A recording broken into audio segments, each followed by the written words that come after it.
2, 1.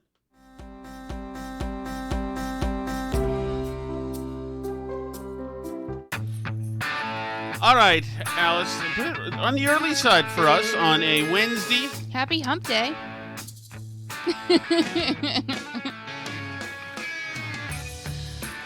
Life's about choices, Alice. And obviously, I've been making the right choices since I'm down about another 4 pounds, Alice. I know. And not only are you down 4 pounds, but you lost 5 pounds of pure body fat and gained some muscle. Well, holy hell. That's good. Right? Mm-hmm. Holy goodness. That's great. I also lost fat and gained muscle. That's good, too, because you were worried because our scale was a jerk to you. Because on my scale, it doesn't look like I've lost any weight, but that's why. But I actually lost 2 pounds of pure body fat and gained other stuff, so that's actually like a good thing. I don't like you using the bathroom at the place before they weigh you. I want to make sure I weigh the least possible. And I do the same thing, but I don't want you to do it. This is a contest, Alice. We're not there to support each other. All right. So I had the Biden bulk cut. I wonder if I have that. What's that other... you know what? Maybe I can open this thing up immediately. No, do I want to? Frig. Let me see if I can open up an iTunes file. Add to library. Is that how I do it? I don't know, honey. I don't really know what exactly you're doing. I'm going to add to library a cut, as we say in the business. A cut? Uh-huh. A cut. Burn barrel. Mm-hmm. Holy God! What? No! What? Oh, my God. It was adding all of the cuts ever from Burn Barrel to the library. Oh, well, that might take a while, I would think. I do not want to do that, so I'm stopping that. Holy God! I'm sorry. Just FYI, public service announcement. If you use... I don't add anything to library. Holy God, I just wanted to play the cut. That is scary.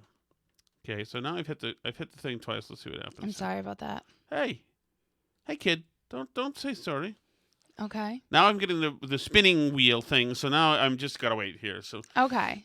So why don't we start somewhere else? Start somewhere you want to say. Well, start. I'm going to start back where we kind of left off last night, where I was complaining that there were no polls of the Massachusetts governor's race. There now is a poll of the Massachusetts governor's race. Suffolk polled it. Paleologos. Uh-huh. He's a good guy. Yep. It's not great for Jeff Deal, which I would expect it to be. Add 10. Add 10. So if you add 10, then, well, just down, not 18. He's down like 24 in the poll or something. Let me look up the exact things. But, yeah, it was an interesting poll. I looked at the crosstabs. But basically, it's not awesome. He is a little closer than he was in the last Suffolk poll, which was in May, so before either of them was officially the nominee.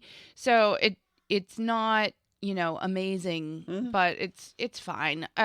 Like you say, add 10. I do think the race is going to be closer than this in the end. It was more than 20. It was 22 points he's down.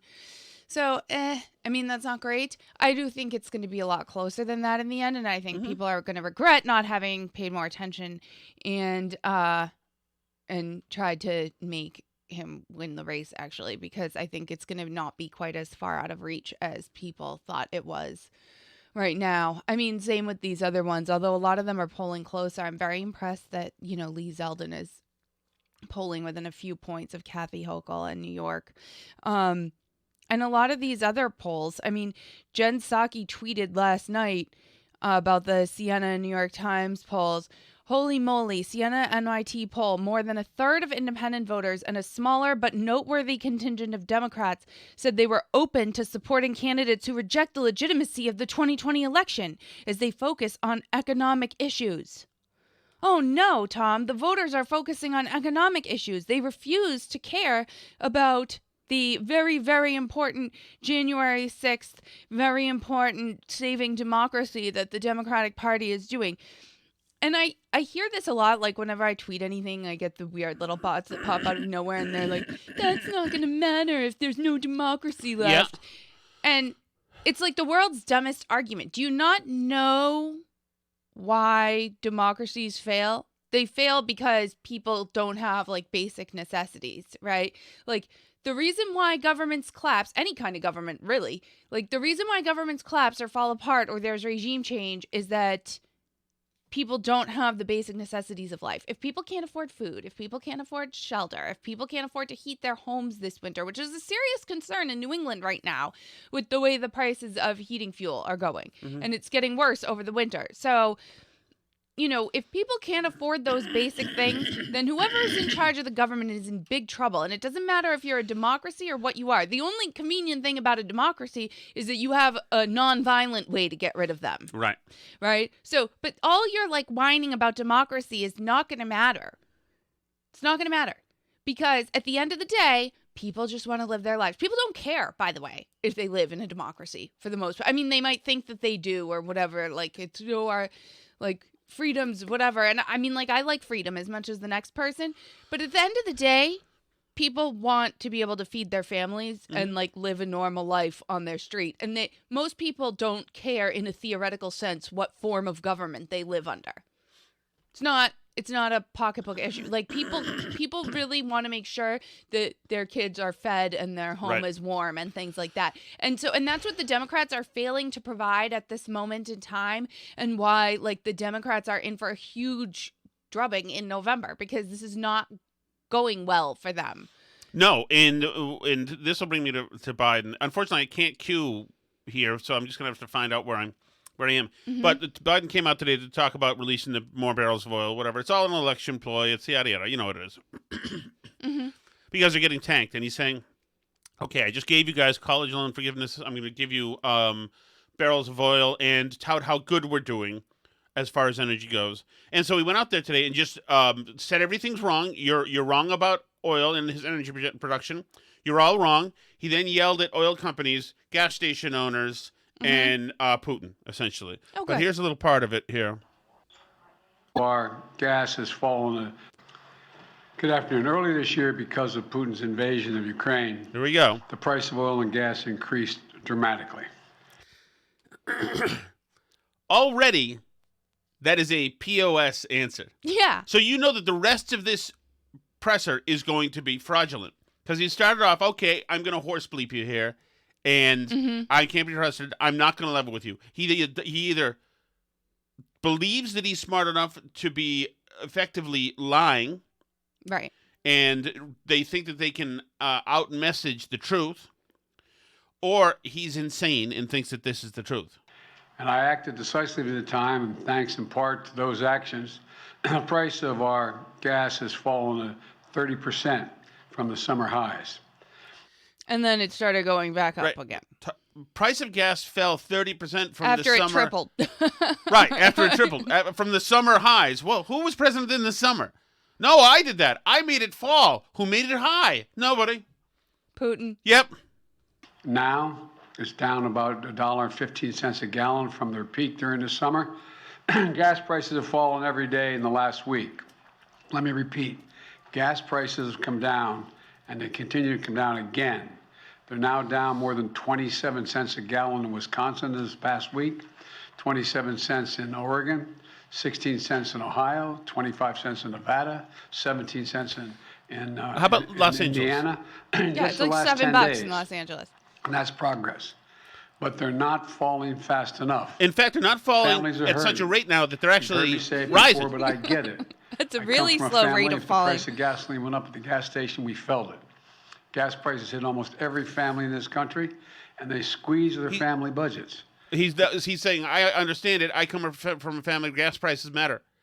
He hasn't cared what the gas prices gas are prices, first since of all, like 1965. No, yes, and gas was cheap. Really, we're talking about the 50s. The 1950s, where all the oil in the world was drilled out of Texas.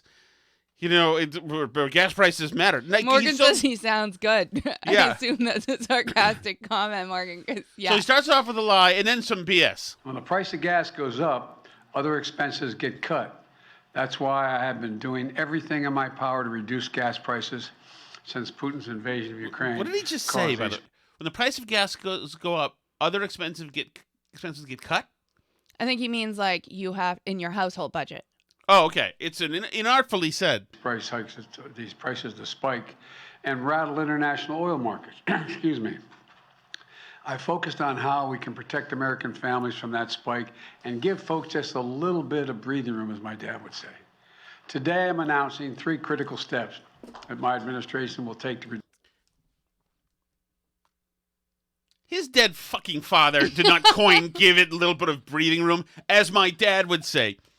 I swear to God, when he copyrighted that. When he does that shit, he thinks that it's drilling the point home with a little bit of aw shucks hometown, apple pie. It's not. As my dad would, he must be leveling with us. He's saying something his dad would say. As he says the third most popular cliche in the history of mankind. Jesus, this guy. reduce gas prices at the pump. First, the Department of Energy will release another 15 million barrels from the strategic reserve so far. The strategic polling stabilized markets and decrease the prices, calling it a ready. How much is left in our strategic petroleum reserves now? We need to responsibly increase American oil production without delaying or deferring. He's going to yell at us in a second. This is what I want to hear him yell at us in a second. Our transition to clean energy. Opposite. We're producing 12. Quite the opposite. We're producing 12. That's it. We need to responsibly increase American oil production without delaying or deferring this is our all transition to clean energy. Okay, here we go. Let's debunk some myths here. Yeah. My administration has not stopped or slowed U.S. oil production. Quite the opposite. We're producing 12 million barrels of oil per day.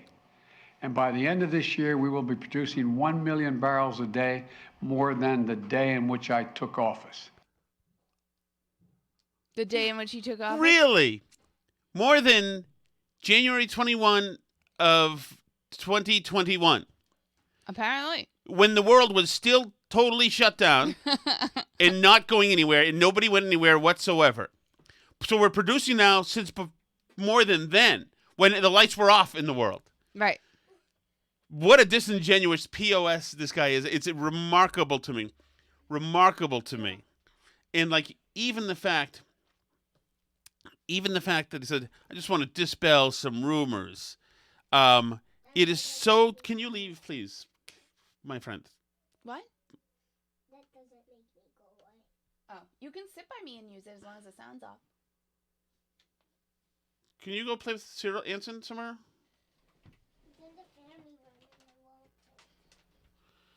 12 million barrels of oil per day. And by the end of this year, we will be producing 1 million barrels a day, more than the day in which or deferring our transition to clean energy. Let's debunk some myths here. My administration has not stopped or slowed U.S. oil production. That's not true. They have stopped and slowed U.S. oil production. They've sued the hell. Almost all the regulatory agencies have sued the hell out of these energy companies over land rights, et cetera, et cetera. They've done whatever they can. I've talked to a bunch of people about this. All of these energy companies had to deal with not only just multiple agencies, from the Department of Interior to the Secretary of Energy. They all jumped on the oil production companies this year. And they've done whatever they could. He bragged that he was going to do it, and in the first day he got in, he did it. Using executive orders. He absolutely did whatever he could. And not only that, too. I mean, the companies react to the price of oil. So if the price of oil is going up, the companies are going to produce more because that's what they do. Right. But it's a slow process. And if you've already damaged them by telling them that you're going to shut them down and start doing green energy and made it impossible for them to get new leases and all this other stuff, they're going to be gun shy to go forward with doing the leases, and it's not instantaneous. It's precisely right. All right, let me go to another part I wanted to get to over here. Sorry, forgive me. And you think, and thanks in large part to the steps we've taken that they've made over the last 17 years, Americans would be paying at least 60 cents less, fallen that much. And it's not right. It has fallen $4 a barrel. And you think, and thanks in large part to the steps we've taken this year, the price of oil has fallen nearly $40 a barrel since mid-June. That's a 30% drop in the price of a barrel of oil. But guess what? What? They're bad. Gas prices haven't fallen that much. And it's not right. Gas prices at the pump should be lower. In fact, if retailers... This guy F's it all I've up. done my job. This Now guy it's F's it all time up for and you. then gets to be a bitch about everybody. You need to make your prices. You need to use your profits in something. You need to run your business differently. Oh my God. No ownership whatsoever. They're simply spectators here. and refiners were earning the average profit they've made over the last 17 years. Scapegoating. Americans would vilifying. be paying at least 60 cents less per gallon for every gallon they buy. Say that again. Let me say something again. You half-dead POS. Americans were paying $3 less or $2 less 2 years ago. Right. So we what were all happened there. since we then? remember it. We're Yes. not talking about like the My 80s. God. We're talking It's about funny. like literally 2 years ago. Yes. And then, towards the end of last year, every gas pump in America had "I did that" stickers on them showing Joe Biden. Why did that happen? From Putin? Interesting. Yeah. I thought Putin invaded this year. 60 cents less for every gallon they buy. That makes a big difference in a family. My message Well, they're doing it 2 years ago. No Yeah. problem. My message to them. to the American energy companies is this. Here we go. You should not be using your profits to buy back stock or for dividends. Not now. Not while a war is raging. We've got the worst manager in the history of American government explaining to the best managers how to be better managers. Mm-hmm. They actually have to balance budgets and things. You should be using these record-breaking profits to increase production and refining. Invest in America. Increase production where they've got production rights right now, some of which places are tapped out or are just no longer usable. Right. For the American people. Meanwhile, you have psychotic members of the squad explaining that if energy companies have bad ESG scores and if they're mean it and do carbon stuff, that they shouldn't be lended to. They shouldn't get money. Right. Bring down the price you charge at the pump to reflect what you pay for the We product. can bring back down the price Yeah. we charge at the pump easy if we can just get back to 2020. Right. What about the fact that a bunch of states now, including California, the most populous state, and a bunch of states follow their energy policies, like New York, and if Maura Healey's elected, Massachusetts too. What about the fact that a bunch of states are demanding that all cars be electric by 2035? All new cars. So, Right. I mean, like, what does that do for the long-term prospect if you're an energy company and you're thinking about investing in oil and gas for the long term? What are you thinking ahead to what the demand Exactly. will be? So he's saying, run your business not to extend the runway. Run your business not to make sure the business is fruitful for years to come. Run your business not to make a profit so the shareholders are happy. Run your business precisely so that prices go down right now so the Democrats do better at the polls. You got to turn the music off. He's telling these businesses to run their businesses now so that he does better in the polls. Yeah. That's what all this is. product. You still make a significant profit. Your shareholders will still do very well. And the American people will catch a break they deserve. From get a you. fair price at the pump as well. One more thing I want to mention today. So listen, one more thing I want to mention today. He just got done spanking, clubbing the oil companies, Right. saying you need to increase production immediately. Our country needs to pass permitting reform to accelerate the development of clean energy. Right now, the process of getting clean energy projects approved is too cumbersome and too time-consuming. So I'm asking the Congress, pass a permitting bill to speed up the approval of all kinds of energy production, from wind to solar to clean hydrogen, because we need to get this moving now, quickly, now. It would take, if we do this, it would take historic clean energy investments that I signed into law and put them into action. In fact, one independent analysis. Anyway, so now you're telling some of these companies, like Exxon, etc., increase drilling immediately. Make that budget happen immediately. That said, increase clean energy production immediately. Yeah. Immediately. That you now have two business models that he's leading the way. And, by the way, your shareholders are still going to make a great profit, Right. says Biden. Mr. Business, Mr. I know how much your profits are and how you're doing financially as the company. So, I mean, the whole thing is obviously crazy. The fact that we have a president going out here and yelling at whole industries to, like, make the prices gooder is so insane to me. And, like, it just reminds me, do you remember during the Trump presidency, he would, like, tweet something angry at a company and the stock would go crazy and stuff, and, like, people were like, he shouldn't be affecting markets this way, he shouldn't do that. What about when the president is, like, openly threatening whole industries that they need to completely change their business model? What about that? Yes. Is that okay, or I'm just not sure anymore what the rules are on this stuff? This is what this looks like locally, where Democrats are getting beaten and are having trouble. Johanna Hayes is a congresswoman from Connecticut. A guy named George Logan is edging her out in the polls, the Republican. This is how she handles the inflation situation. I want you to pick up, Alice, on every hidden and embedded message in this, okay? This is only 13 seconds long. Everybody knows that inflation is hitting everybody in this district. It is a global phenomenon and something that we knew was going to happen. We are coming out of a pandemic. There is a war in Ukraine, and families are hurting. So it's global. Well, first of all, Alice. First of all, everybody knew. Yeah, well. So this is a foregone. This is not something that we're debating. Everybody knew. Everybody knows that inflation is hitting everybody in this district. It is a global phenomenon, and some. Wow. Oh, wait a second. I thought that we just passed trillions of dollars in spending. It's a global phenomenon. Oh. Nothing can be done. Something that we knew was going to happen. Something that we knew was going to happen. Yeah, first, it wasn't going to happen.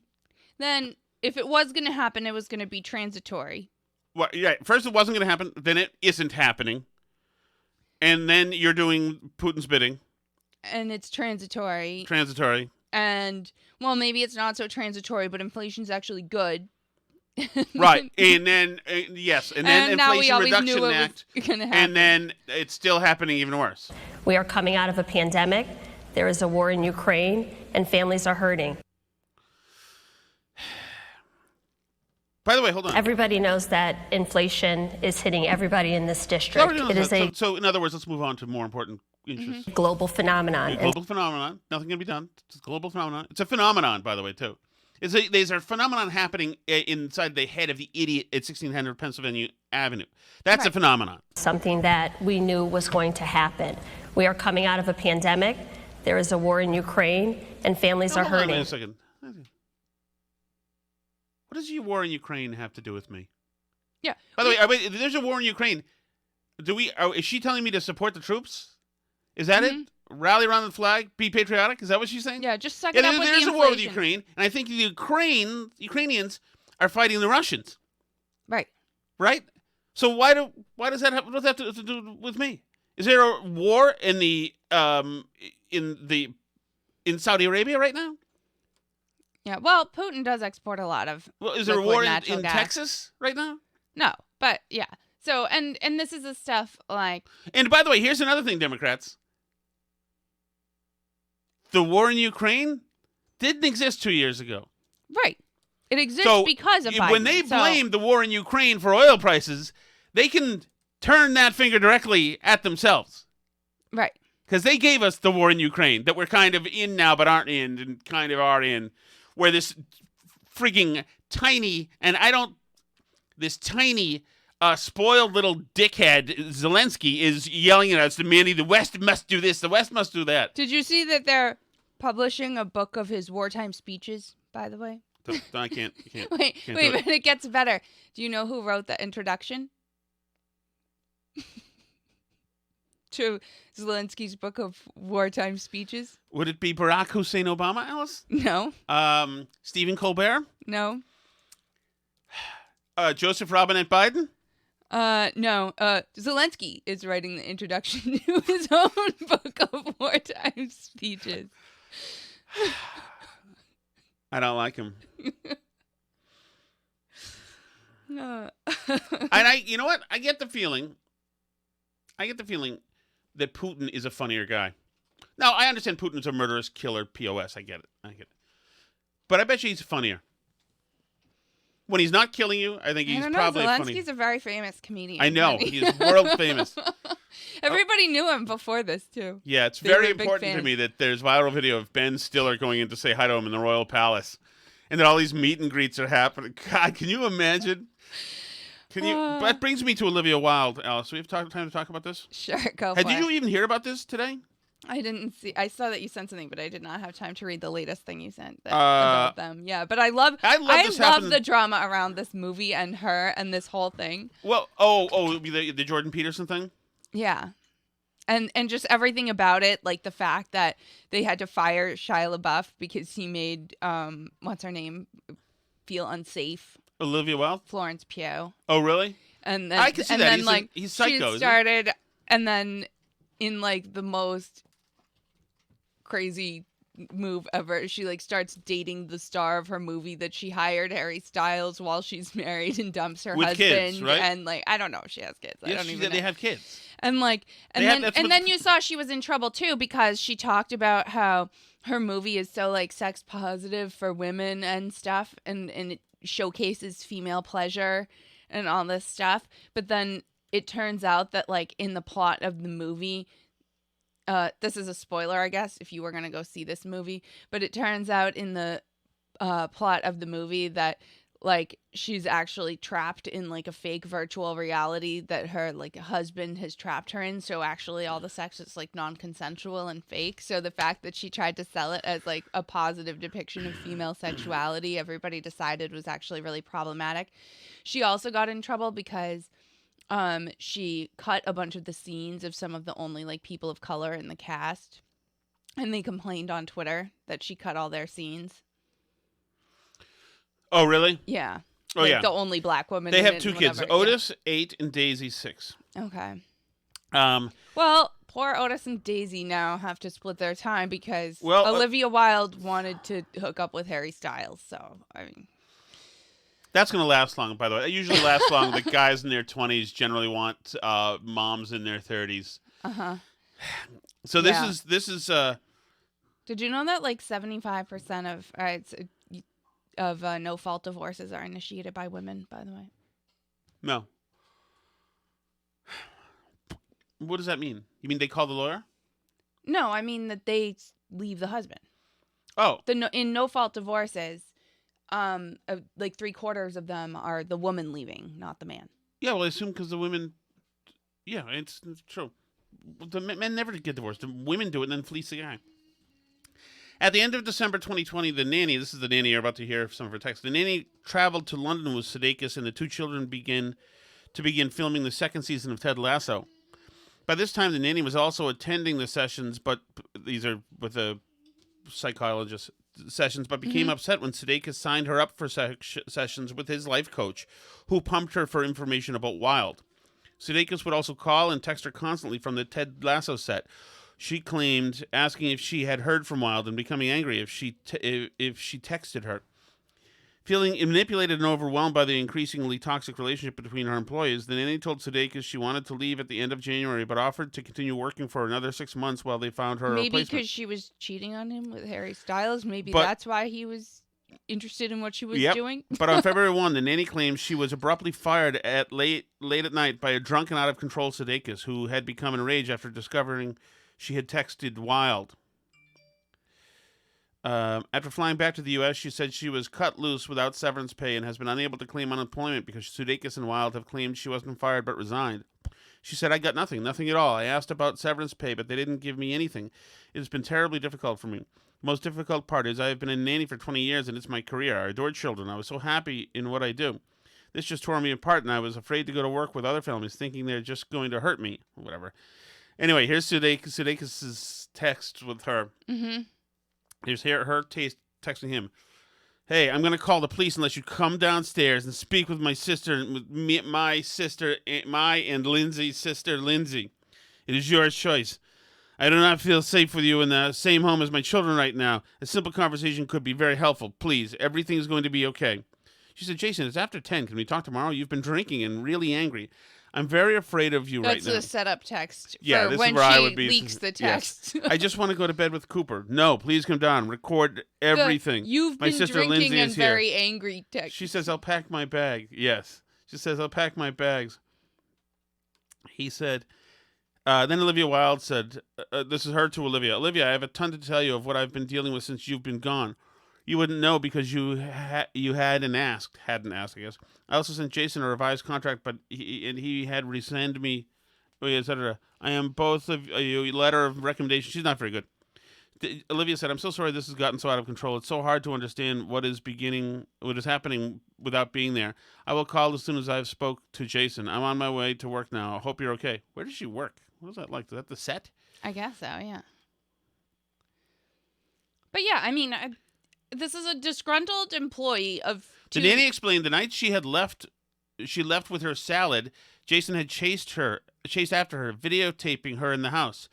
She was saying, I'm scared of you, Jason. I'm scared of you. And he said, if you're scared of me, why are you leaving your kids with me? So then Jason went outside and lay under her car so she wouldn't leave. She got into back up. He lay under her car so she wouldn't leave. She went back and forth, back into the house, and he went in.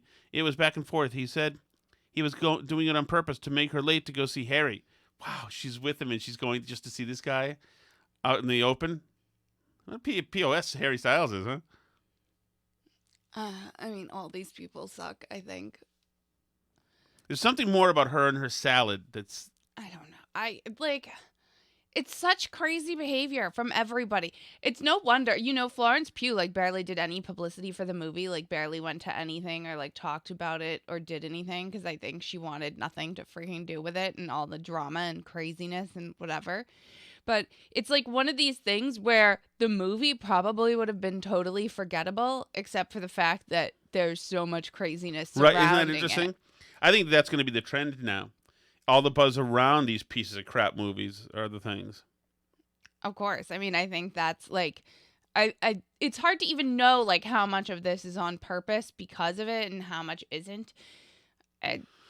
Sudeikis told Denise she put the moves on him, Harry. She kissed him at one of the dinners they had for the cast in Palm Springs. She did that. Sudeikis became infuriated after seeing Wilde prepare a salad for Styles with her special dressing in the family kitchen, leaving him ranting furiously at her and filming the encounter before he tried to prevent her leaving by lying under the car. There you go. My goodness. Can't a woman just make a salad with her special dressing for her side piece anymore without her husband flying off the handle? It's just incredible. What is the world coming to, honey? It's terrible. Terrible. All right. Anything else you got? I don't know. I haven't even checked the chat. It might not be anything there. Okay, there might be some stuff in the chat. No, actually, there isn't anything more I have. I might have something to run by you. Okay, I have a couple more things that I just want to mention to you that should make you happy. Well, first of all, I know that you're going to be disappointed that G4 is closing. What? Mm-hmm. Where am I going to get my... They had just brought back the gaming channel G4 on Comcast less than a year ago. Yeah, I know. And it's already shutting down. In part, some people think because some of the stars in it went off about how the gamers are all sexist and mean to them and they get too much harassment and things like that. Oh, I do have another story, yes. And how unfair it is that so so basically I'm pretty sure that they tried to start the gaming channel and then they just filled it with junk. First of all, They tried to brand it as esports, which all these companies are trying to make into this huge money-making venture for them, which maybe people are into it.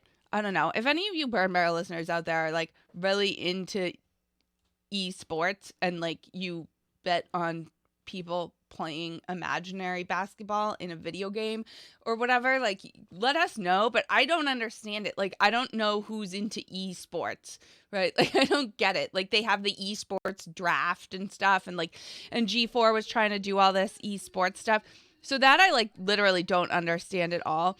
But also, they had this star Froskerin who's into gaming and is a Twitch streamer or whatever, and had all these grievances about she's saying she gets toxic comments on her appearance. It has somehow become acceptable that you can talk about how much you jerk off to a woman as a compliment. Alice!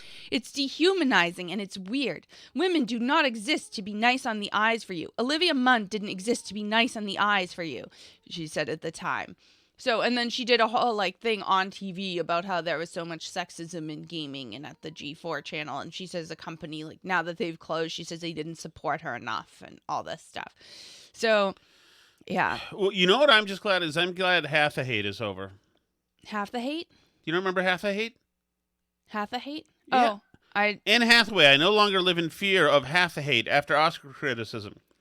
Anne could Hathaway forget? is opening up about Hathahate. Hathaway faced harsh criticism after winning the Oscar for Best Supporting Actress in Les Mis in 2013, with people questioning her persona and calling her annoying.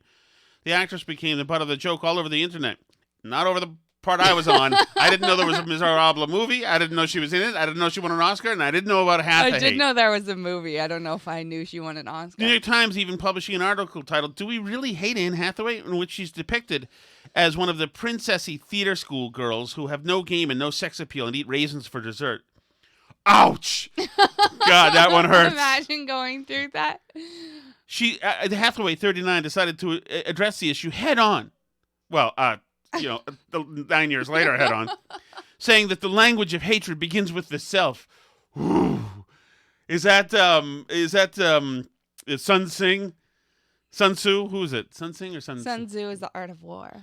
For 10 years, I was given an opportunity to look at the language of hatred from a new perspective, she said. For context, this was a language I had employed with myself since I was 7. And when you're self-inflicted... Shut the F up.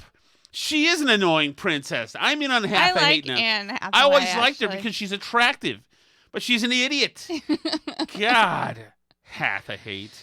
And last but not least, the last thing I wanted to tell you about. So this is very exciting news. Charlie Baker was busy today with very important work. I hope you're excited for this, but he was at the Museum of Science, and he was with State Rep Jack Lewis, and they have officially made the Podokesaurus holyokensis into the official state dinosaur of Massachusetts. Dear President Putin, I ask for very little. Very little. I know I've heard that you listen to this podcast. Podokesaurus holyokensis means swift-footed lizard of Holyoke. It is the full 40-second parallel, please. Direct all your ICBMs to the state of Massachusetts and end this. And you can put them all right up to my house. I live on 124 something. The swift-footed lizard of Holyoke was discovered You know what I have now, Alice? in Western Mass in 1910. Don't talk about that lizard from Holyoke anymore. I am very angry. Wait, but I have one more thought on this. It was discovered by historic first, the first woman to find, discover, name, and describe a dinosaur. So it's a historic first dinosaur, too. The swift-footed lizard of Holyoke. A nuclear firebomb to envelop every last inch of this It's our state. official state dinosaur now. I have Hathahate, Alice. That's what I call it. Baker called the creature a tough, spunky underdog from Holyoke. Can't we just get another pandemic? Okay. All right. Let's do the chat, shall we? Mm-hmm. Jesus.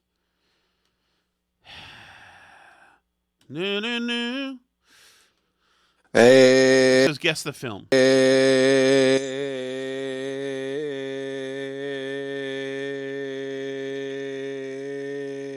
don't know the film. Okay, this one says guess the tune. Time to play Guess That Tune. So